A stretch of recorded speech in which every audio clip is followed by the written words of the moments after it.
The bourbon burned less than the truth. I sat hunched over my laptop at 2:47 a.m., wrestling with Mrs. Henderson's tax returns, when Marta's phone buzzed on the kitchen counter. The blue glow cut through our darkened house like a knife. Can't wait to feel you inside me again. Tomorrow, 8 p.m., same room. My name is David Chen. Wait, scratch that. David Miller. 47 years old, freelance accountant in Hollow Lake, Massachusetts. Used to work at the textile mill before it closed. Now I crunch numbers for small businesses and pretend my marriage isn't falling apart. The text wasn't meant for me, obviously. But Marta had left her phone charging right there, screen up, like she wanted me to see it. Maybe she did. I set down my glass and walked over, my bare feet silent on the cold linoleum. The message was from Joel C., with a car emoji next to his name. Joel Carver. I knew him. Everyone in Hollow Lake knew Joel Carver. Used car dealer, former high school quarterback, the kind of guy who still wore his Letterman jacket to the grocery store at 39. My wife was sleeping with the town's biggest sleazeball. I scrolled up through their conversation, my stomach dropping with each message. 3 months of this. 3 months of baby and can't wait, and explicit photos I never wanted to see. 3 months while I'd been working 16-hour days to keep us afloat, while she'd been working late at the agency. You're pathetic, David, I whispered to myself. But my voice cracked. 23 years of marriage, 23 years, and this is what I got. I poured another bourbon and sat back down at my laptop. The numbers on Mrs. Henderson's spreadsheet blurred together. All I could think about was Joel Carver's smug face, his stupid car commercials on local TV. Carver Cars, we'll get you moving. Yeah, he'd gotten my wife moving, all right. By morning, I had a plan. Marta left for work at 8:30, same as always. Kiss on my cheek, coffee mug in the sink. See you tonight, honey. Like nothing had changed, like she wasn't planning to spread her legs for Joel Carver in 6 hours. I waited until her Honda disappeared around the corner, then grabbed my keys. Carver's dealership sat on Route 9, a collection of rusted trailers and string lights advertising amazing deals. I parked across the street at the Dunkin' Donuts and watched through the window. Joel strutted around the lot in a cheap suit, gesturing wildly at a young couple looking at a beat-up Corolla. He was shorter than I remembered, stockier. His hair was thinning on top, and he had the soft look of a man who'd peaked in high school.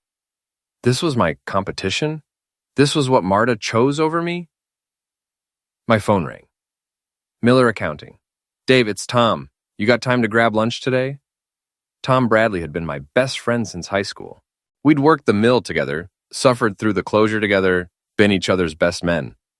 If anyone would understand what I was going through, it was Tom. Actually, yeah, I need to talk to someone. We met at Murphy's Pub, a dive bar that served food until 3 p.m. and pretended to care about health codes. Tom was already there, nursing a beer and scrolling through his phone. You look like heck, he said when I sat down. Thanks, that's exactly what I needed to hear. Tom laughed, but his expression grew serious when he saw my face. What's going on, man? You sounded weird on the phone. I told him everything. The text message, the photos, the 3 months of lies. Tom listened without interrupting, occasionally shaking his head or muttering, Jesus Christ. When I finished, he leaned back in his chair. So what are you going to do? I don't know. Divorce her, I guess? Take half of everything. Half of what? You guys are broke. He was right. Our house was underwater on the mortgage. Marta's job at the advertising agency barely covered her car payment and shopping habits.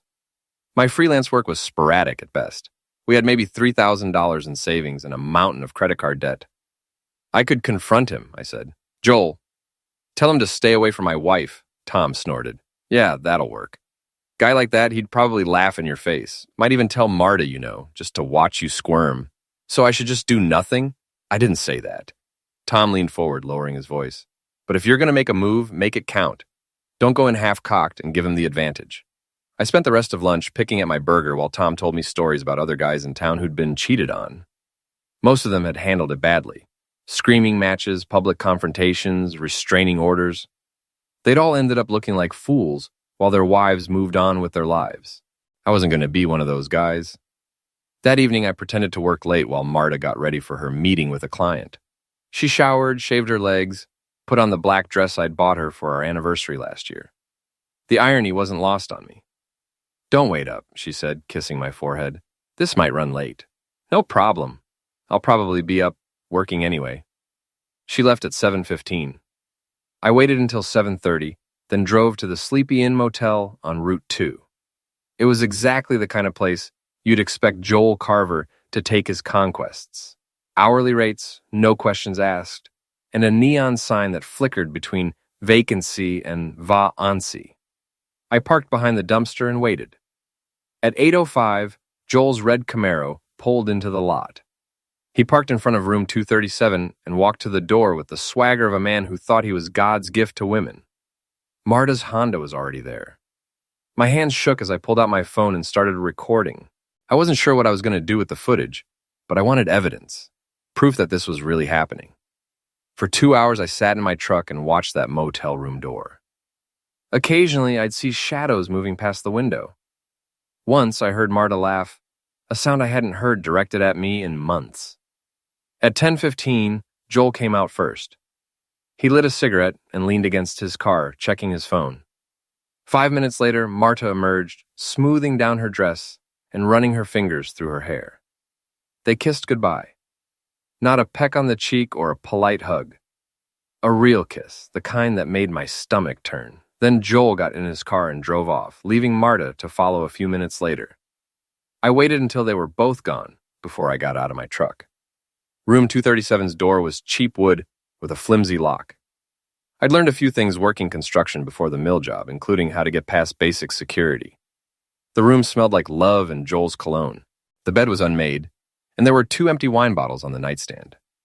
I took pictures of everything: the receipts in the trash, the discarded packaging in the bathroom, the wine glasses with lipstick stains. But the real prize was Joel's wallet, which he'd left on the dresser in his hurry to leave. I flipped through it quickly, memorizing his address, his license plate number, his gym membership card. Then I put it back exactly where I'd found it. As I was leaving, I noticed his car keys on the floor by the door. He must have dropped them and not realized. I picked them up, thinking I'd leave them at the front desk, but then I had a better idea. Joel's Camaro was still in the parking lot. He'd probably gone back inside to get his wallet and keys. I had maybe 5 minutes before he came back out. I popped the hood and disconnected his battery cables. Then I let the air out of his front tires, not enough to damage them, just enough to make his night inconvenient. Finally, I took his keys and threw them in the dumpster behind the motel. It wasn't much, but it felt good. A small victory in what was shaping up to be a war. Joel called in sick to work the next day. I knew because I drove past his dealership at 9 a.m. and saw his assistant, a tired-looking woman named Carol, dealing with angry customers by herself. Joel's red Camaro wasn't in its usual spot. I felt a petty satisfaction knowing he'd probably spent the morning dealing with Ape Away and a locksmith. It was a small inconvenience, barely a blip in his day, but it was something. Marta was unusually quiet at breakfast. She kept checking her phone and frowning, probably wondering why Joel wasn't texting her back. When she left for work, she seemed distracted. "Everything okay?" I asked as she gathered her purse and keys. "Fine," she said quickly. "Just work stuff." I spent the morning researching Joel Carver. Social media profiles, business records, court documents from his divorce 3 years ago. The guy was a walking red flag. Multiple lawsuits from customers, a DUI from 2019, and a reputation for sleeping with married women. There were forum posts from other husbands warning people about him, calling him a home wrecker. And worse, how had Marta fallen for this loser? Around noon, my phone rang. Tom Bradley. "Hey, you got a minute? I wanted to talk to you about yesterday." "What about it?" "Look, Dave, I've been thinking about what you told me. About Marta and that Carver guy. Maybe you should just let it go." I frowned. "Let it go? Tom, she's cheating on me." "I know, but, is it really worth blowing up your whole life over? Maybe you guys can work it out. Go to counseling or something." "Are you serious right now?" "I'm just saying, divorce is expensive and messy.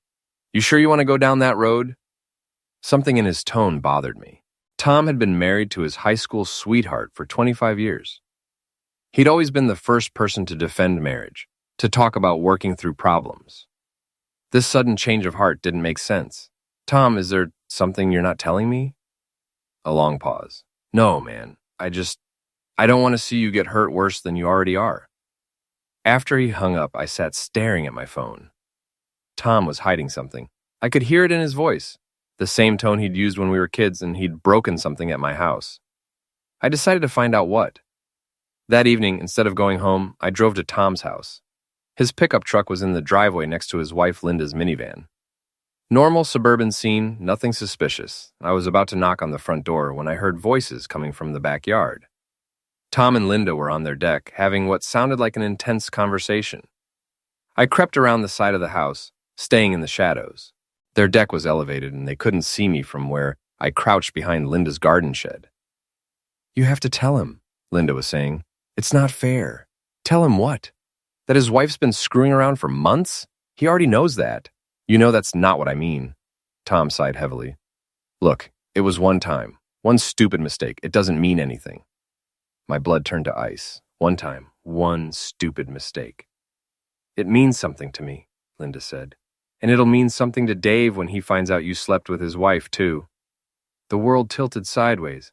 Tom, my best friend Tom, had slept with Marta.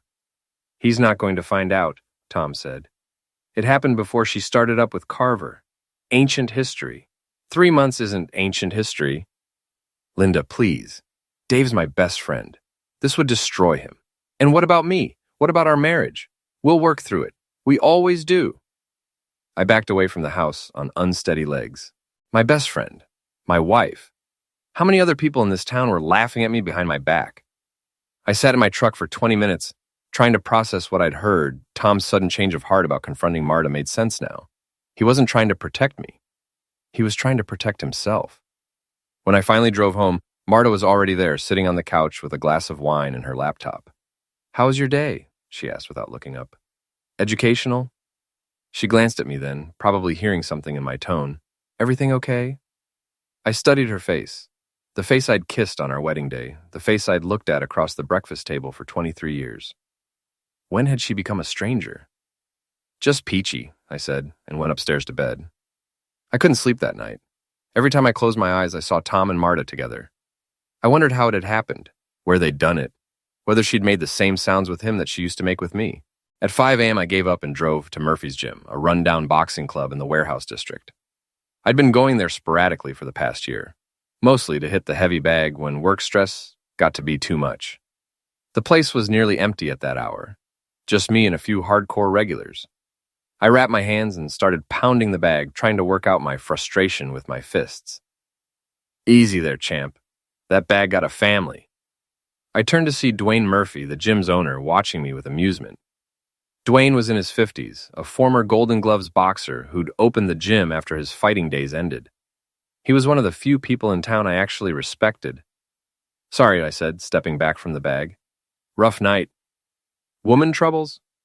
I must have looked surprised because Dwayne chuckled. "Son, I've been running this place for 15 years. I can spot woman troubles from across the room. You got that look, like you want to hit something, but you're too civilized to hit what you really want to hit. Something like that." Dwayne nodded toward his office. "Come on, let's talk." His office was cramped and cluttered, filled with old fight posters and trophies. He poured 2 cups of coffee from a machine that looked older than me and handed me one. "So what's her name?" "Marta, my wife." "Ah, the worst kind. What did she do?" I found myself telling Dwayne everything, the affair with Joel, the betrayal by Tom, the feeling that everyone in town was laughing at me. He listened without judgment, occasionally nodding or making small sounds of understanding. When I finished, he leaned back in his chair. "You know what your problem is, Dave? Enlighten me. You're playing defense. You found out your wife's cheating, your friend's a snake, and your first instinct is to retreat. Lick your wounds. Feel sorry for yourself. What else am I supposed to do? Fight back, but smart. You go charging in like a bull, you'll just make yourself look like an A and give them more ammunition. But if you're strategic about it, I'm not looking to commit any crimes here, Dwayne." "Who said anything about crimes? I'm talking about evening the playing field. These people think they can walk all over you because you're a nice guy. Maybe it's time to show them what happens when the nice guy stops being nice." He reached into his desk drawer and pulled out a business card. "Friend of mine runs a private investigation service. Very discreet, very thorough." I looked at the card. "I can't afford a private investigator." "You can't afford not to have one. You want to divorce your wife? You need evidence, real evidence, not just some text messages. You want to expose your friend, you need proof. And if you want to take down that car dealer, what about him? Dwayne smiled. Guy like that running a used car lot? Trust me, he's got skeletons. Question is whether you want to dig them up. I called the number on Dwayne's card that afternoon. The investigator, a woman named Sarah Chen, agreed to meet me at a coffee shop in the next town over. She was younger than I'd expected, maybe 35, with short dark hair and the kind of sharp eyes that missed nothing. She listened to my story while taking notes in a small notebook. Adultery, possible fraud at the car dealership, and you want dirt on your friend, she summarized when I finished. That's a lot of ground to cover. How much is this going to cost me? For all three, about $5,000, depending on what we find and how deep you want me to dig. I winced. $5,000 was money I didn't have, but Sarah seemed to sense my hesitation. Tell you what, she said. I'll start with the car dealer. Guys like that, there's always something. If I find what I think I'm going to find, it might pay for itself. What do you mean? Let's just say the state of Massachusetts pays good money for tips about tax evasion and fraud. Sometimes very good money. 3 days later, Sarah called with her first report. Your instincts were right about Carver, she said. The guy's running a classic title washing scheme. He buys flood-damaged cars from down south, cleans up the titles, and sells them as clean vehicles. I've got documentation on at least 12 cars in the past 6 months. Is that illegal? Very. We're talking federal charges if the FBI gets involved. But here's the interesting part. He's not working alone. My stomach dropped. Who's helping him? Your friend Tom Bradley. He's been doing the paperwork, making the title transfers look legitimate. For a cut of the profits, of course. So Tom wasn't just sleeping with my wife. He was also committing fraud with her boyfriend. The betrayal kept getting deeper. There's more, Sarah continued. I followed your wife to her meeting with Carver yesterday. They weren't at the motel this time. They were at a lawyer's office. A lawyer? Divorce attorney. Looks like your wife is planning to leave you, Dave. And based on what I overheard, she's going to try to take you for everything you're worth. I sat in my truck outside the coffee shop where I'd taken Sarah's call, trying to process this information. Marta wasn't just cheating. She was planning to divorce me and steal my assets. Tom wasn't just my unfaithful friend. He was a criminal. And Joel wasn't just a sleazy car dealer.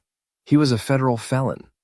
For the first time since this whole mess started, I smiled. I spent the weekend putting together my strategy. Sarah had given me copies of all her evidence. Photos, financial records, recorded conversations. Enough to destroy all three of them, if I played my cards right, but I didn't want to just destroy them. I wanted them to suffer the way I'd suffered. I wanted them to feel the humiliation, the betrayal, the crushing realization that everyone they trusted had turned against them. I started with Tom. Monday morning, I called him and asked if he wanted to grab lunch. He sounded relieved to hear from me. Probably thought I'd gotten over my marriage troubles and things could go back to normal. We met at Murphy's Pub, same as before. Tom was already there, looking more relaxed than he had in weeks. You seem better, he said when I sat down. More like your old self. I've been doing some thinking about what you said, about letting things go. Yeah? You were right. Marta and I, maybe we've just grown apart. Maybe it's time to move on. Tom nodded enthusiastically. Exactly. No point in fighting over something that's already over. Better to end it clean, you know? Amicable. Absolutely. In fact, I was thinking about asking you to help me with something. Of course, man. Anything. I pulled out a manila envelope and set it on the table between us. I need you to look over these financial documents. Make sure I'm not missing anything before I file for divorce. Tom reached for the envelope, but I put my hand over it. Before you open that, I want you to know that you're my best friend. Have been since high school. Whatever happens, that doesn't change. He looked confused, but nodded. Of course, Dave, we're brothers. I lifted my hand. Tom opened the envelope and pulled out the contents. Photos of him entering and leaving the motel with Marta, financial records showing his involvement in Joel's car scheme, and a transcript of the conversation I'd overheard on his deck. The color drained from his face. Dave, I can explain.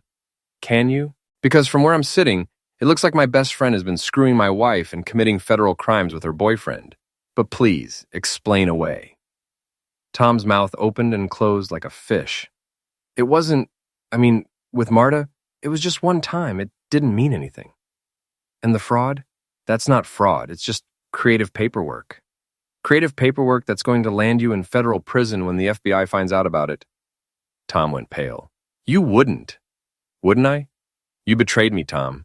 You slept with my wife, you helped her boyfriend run his scams, and then you had the balls to give me advice about letting it go. Did you really think I wouldn't find out? Dave, please. I've got kids. Linda doesn't know about the business stuff. If this comes out, it's going to destroy your family? Gee, that sounds familiar. I stood up and dropped a 20 on the table. Here's what's going to happen, Tom. You're going to go home and tell Linda everything. About Marta, about the fraud, all of it. Then you're going to call the FBI and turn yourself in before I do it for you. And if I don't, then tomorrow morning, copies of all this evidence go to the FBI, the IRS, the State Attorney General, and the front page of the Hollow Lake Gazette. Your choice. I walked out of the bar, leaving Tom sitting there with his head in his hands. That evening, Marta came home from work in an unusually good mood. She was humming as she made dinner, actually smiled at me when I walked into the kitchen. Good day? I asked. Very good. I think things are finally starting to turn around for us. Us? The agency. We landed a big new client today. Could mean a promotion for me. I knew she was lying. Sarah had followed her to another meeting with her divorce lawyer. Not to any client meeting, but I played along. That's great, honey. We should celebrate. Really? She seemed surprised by my enthusiasm. Absolutely. Why don't you invite some friends over this weekend? Make it a real party. That's a great idea. I'll call Linda Bradley, maybe a few people from work. Perfect. And tell Linda to bring Tom. I've got some news to share with him. Something in my tone must have caught her attention, because she gave me a sharp look. What kind of news? Business stuff. Boring accounting things. You wouldn't be interested.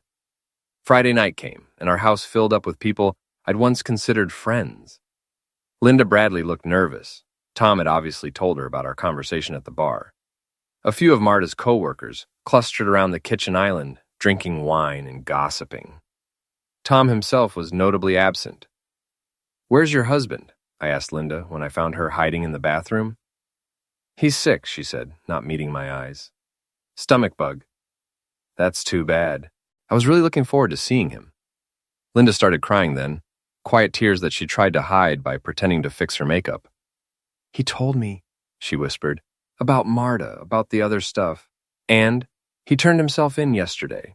The FBI is coming to search our house on Monday. I felt a stab of something, not quite guilt, but close. Linda was innocent in all this. She didn't deserve to have her life destroyed because her husband was an idiot. I'm sorry, I said, and meant it. Are you? Because this feels like revenge. It is revenge, but not against you. I left her in the bathroom and went to find Marta. She was on the back deck with two of her coworkers, laughing about something on her phone. Marta, can I talk to you for a minute? Privately? Her friends took the hint and went inside. Marta turned to me with a smile that didn't reach her eyes. What's up? I know about Joel. The smile vanished. What? Joel Carver. The motel. The lawyer meetings. I know everything. She tried to brazen it out. I don't know what you're talking about. Room 237 at the Sleepy Inn. Every Tuesday and Thursday for the past 3 months. You want me to keep going, or are we past the denial phase? Marta's face went through several expressions: shock, fear, anger, and finally a cold calculation I'd never seen before. Fine, she said. Yes, I'm seeing Joel. Yes, I'm leaving you. Is that what you wanted to hear? Actually, yeah. It makes this next part easier. I pulled out my phone and showed her a photo. Joel in handcuffs, being led away from his car dealership by FBI agents. What is this? Your boyfriend getting arrested for federal fraud. Turns out he's been washing titles on flood-damaged cars. Who knew? Marta stared at the photo. When was this taken? About 2 hours ago. He's looking at 10 to 15 years, assuming he doesn't flip on his accomplices. Accomplices? Like Tom Bradley. Oh, wait, you didn't know Tom was involved? Interesting. I wonder what else Joel didn't tell you. I could see her mind racing, trying to figure out how much I knew and how much trouble she was in. Dave, we need to talk about this rationally. Rationally? You mean the way you rationally decided to cheat on me with a criminal? The way you rationally planned to divorce me and take half of everything we own? How did you... Find out, Marta, I'm an accountant. I find things out for a living. Did you really think you could outsmart me? She was quiet for a long moment, staring out at our backyard. When she finally spoke, her voice was different, harder, more honest than it had been in months. "I stopped loving you years ago," she said. "I stayed because it was easier than starting over. But then I met Joel and he made me feel alive again, young again." "Joel made you feel like a fool. He's been using you, Marta. You and half the married women in this town. You're lying." I showed her another photo on my phone. Joel with another woman at a restaurant across town taken just 3 days ago. "Her name is Rebecca Walsh. She works at the bank. Married, 2 kids. Joel's been seeing her on the nights he's not with you." Marta's face crumpled. For a moment, she looked like the woman I'd married, vulnerable, hurt, human. Then the mask came back up. "So what now?" she asked. "You've destroyed Joel, you've destroyed Tom, you've humiliated me in front of our friends. Are you happy?" "Not yet." The next morning, I woke up alone. Marta had packed a bag and left sometime during the night, probably to stay with one of her coworkers. She'd left a note on the kitchen table. "I'll be back for my things. Don't try to contact me." I made coffee and sat on the back deck, enjoying the quiet. For the first time in months, I felt at peace. My phone rang around 9. "Sarah Chen, saw the news about the arrests," she said. "Nice work." "Thanks. What do I owe you for the rest?" "Actually, that's why I'm calling. The FBI paid me a finder's fee for the tip about Carver's operation. $50,000. I'm splitting it with you. 25 grand should cover my fee and leave you with a nice nest egg." I nearly dropped the phone. 50,000? Title washing is a big deal to the feds. They've been trying to crack down on it for years. Your boyfriend was just the tip of the iceberg. His operation led them to a whole network of dealers doing the same thing. After I hung up, I sat staring at my phone. $25,000. Enough to pay off most of our debts and start over somewhere new. But I wasn't ready to leave Hollow Lake yet. I had one more score to settle. That afternoon, I drove to the Sleepy Inn motel. The parking lot was nearly empty. Just a few long-haul truckers and what looked like a pills deal happening behind the dumpster. I walked into the office and rang the bell. The clerk was a tired-looking woman in her 50s with bleached blonde hair and too much makeup. "Help you? I'd like to rent room 237. She looked at me suspicious. "That's one of our hourly rooms." "Perfect." I paid cash for 2 hours and took the key. Room 237 looked exactly the same as it had 3 weeks ago. Same stained carpet, same sagging bed, same smell of desperation and cheap cologne. I pulled out my phone and called Marta. "What do you want, Dave?" "I want to talk, face to face. One last conversation before we make this official." "I don't think that's a good idea. I'm in room 237 at the Sleepy Inn. You know the place. I'll be here for the next hour if you want to end this like adults." I hung up before she could respond. 30 minutes later, there was a knock on the door. Marta stood in the doorway, looking nervous and angry. "This is sick, Dave. Meeting here. Is it? I thought it was poetic. This is where you decided our marriage was over. Seems appropriate to end it here." She came inside reluctantly, staying close to the door like she might need to run. "What do you want?" "I want you to understand something. I loved you, Marta. For 23 years, I loved you more than anything in the world. I would have done anything for you." "Dave, I'm not finished. You threw that away for what? A few hours a week with a criminal who was cheating on you with half the town? You destroyed our marriage, our friendships, our whole life for someone who saw you as a joke." Tears were running down her face now. I know I screwed up. But it's too late to fix it now. You're right. It is too late." I pulled an envelope from my jacket and handed it to her. "Divorce papers. I'm filing for irreconcilable differences. No contest, no fighting over assets. You can have the house. It's underwater anyway. I just want out." She opened the envelope and scanned the papers. "This is actually fair. I'm not trying to destroy you, Marta. I'm just done being married to you. What about Joel? Are you going to testify against him?" "I don't have to. The FBI has enough evidence to put him away without my help. But if they ask me to testify, I will." She nodded, still crying. "I'm sorry, Dave. I know that doesn't mean much now, but I am sorry." "I know you are, but sorry doesn't fix 23 years. I walked past her toward the door, then stopped. "For what it's worth, I hope you find whatever you're looking for. I really do." 6 months later, I was living in a small apartment across town and working more than I had in years. Word had gotten out about my role in exposing the car fraud ring, and suddenly every small business owner in the county wanted me to look at their books. I'd also started training seriously at Dwayne's gym. Not to become a fighter, I was too old and too smart for that, but because I liked the discipline, the focus, the feeling of getting stronger instead of weaker. The divorce had been finalized without drama. Marta moved to Boston and got a job at a bigger advertising agency. We hadn't spoken since that day at the motel. Tom Bradley pled guilty to conspiracy and fraud charges. He got 3 years in minimum security prison and had to pay back $200,000 in restitution. Linda divorced him while he was awaiting sentencing and moved back to her hometown with their kids. Joel Carver got 8 years in federal prison. His ex-wife got custody of their daughter and sold his car dealership to pay his legal fees. The building that had housed Carver cars was now a Dollar General. I was sitting at Murphy's Pub on a Thursday evening, nursing a beer and reading the newspaper, when someone sat down across from me. "Buy a lady a drink." I looked up to see Sarah Chen, the private investigator. She was dressed casually, jeans and a sweater instead of her usual business attire, and she was smiling. "What brings you to Hollow Lake?" I asked. "You. Actually, I was in the area on another case and thought I'd see how you were doing." I signaled the bartender to bring her a beer. "Can't complain. Business is good. I've got my own place.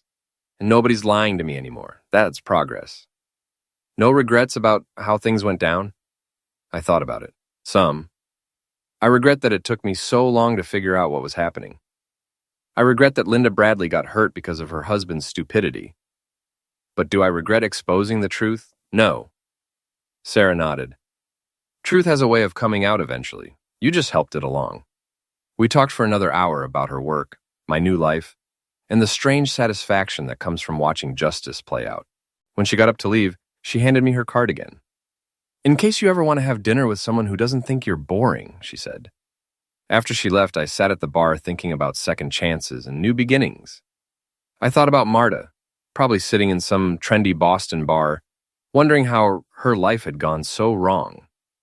I thought about Tom in his prison cell, finally paying the price for his choices. I thought about Joel, learning that actions have consequences. Mostly, though, I thought about myself. For the first time in years, I was exactly where I wanted to be, free, honest, and answerable only to myself. I finished my beer, left a good tip, and walked out into the cool night air. Tomorrow I had 3 client meetings and a training session at the gym. Next week I might call Sarah and see if she wanted to have that dinner. But tonight I was going home to my quiet apartment where nobody would lie to me, cheat on me, or take me for granted. It wasn't the life I'd planned, but it was the life I'd earned. And for the first time in a long time, that felt like enough. 1 year later, I was back at Murphy's Pub, but this time I wasn't alone. Sarah sat across from me laughing at something I'd said about my latest client, a restaurant owner who'd been skimming from his own till. "You realize you've become the town's unofficial fraud detective," she said. "Could be worse. I could be the town's unofficial loser." She reached across the table and squeezed my hand. "That's not funny. It's a little funny. We've been dating for 8 months now, taking things slow, building something real instead of just falling into convenience." Sarah was smart, honest, and tough. Everything Marta hadn't been. More importantly, she respected me, which was something I'd forgotten I deserved. "Speaking of fraud," Sarah said, "I heard some interesting news today." "Yeah? Joel Carver's appeal was denied. He's going to serve his full sentence." I felt a small stab of satisfaction. Justice wasn't always swift, but it was usually thorough. "What about Tom?" "Gets out next month. Word is he's moving to Florida, starting over." I hoped he'd learned something from his time in prison, but I wasn't holding my breath. Some people never learned. As we were getting ready to leave, I saw a familiar figure at the end of the bar, Mrs. Quill, the nosy neighbor who'd started this whole mess by taking that photo of me at the motel.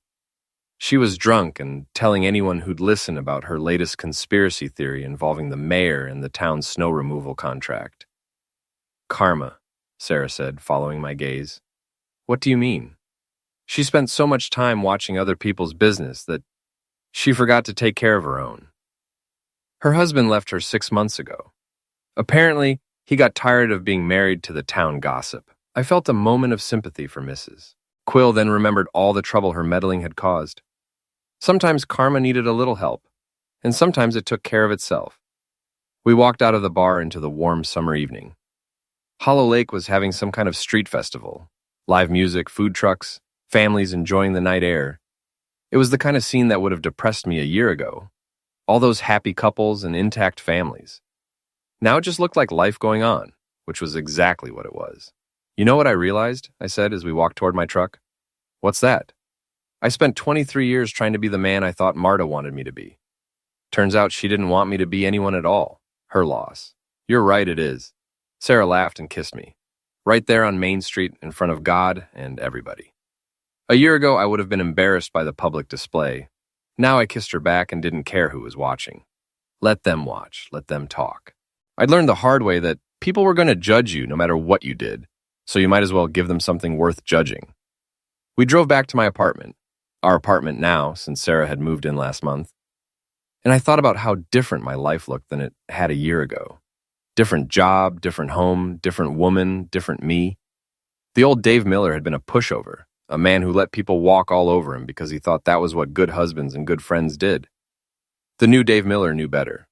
The new Dave Miller understood that respect was earned, not given, and that sometimes the only way to get justice was to take it yourself. I'd lost a wife, a best friend, and a life I'd spent decades building.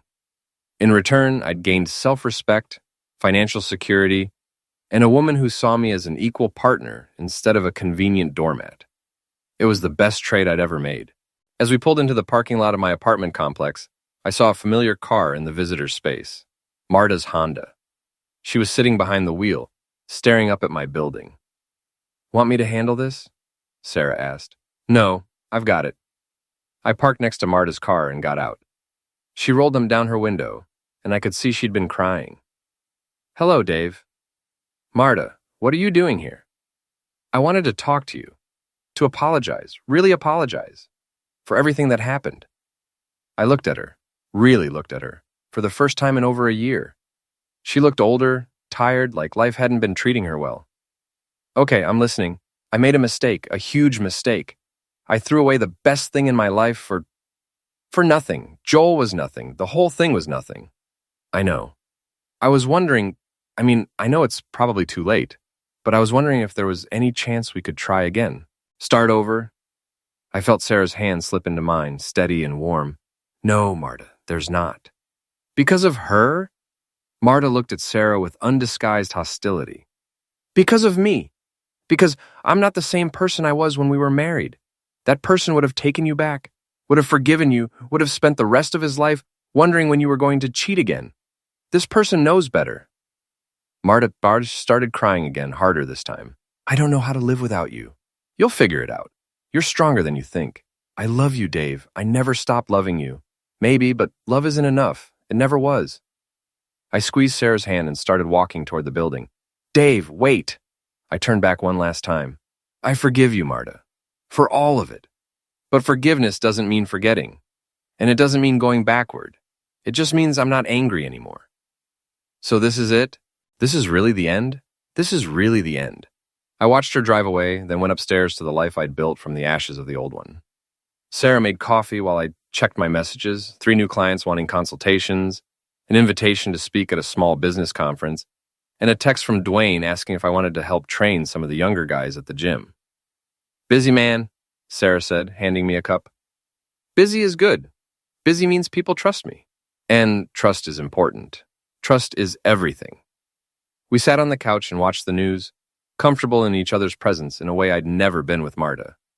This was what a real partnership looked like. 2 people who chose each other every day, who respected each other, who built something together instead of tearing it down. Later that night, as Sarah slept beside me, I thought about the man I'd been a year ago. Weak, naive, willing to accept scraps of affection from people who didn't value him. That man was gone, replaced by someone harder but more honest. Someone who understood that sometimes the only way to win was to be willing to lose everything. I'd lost everything and I'd won. It was the best revenge of all.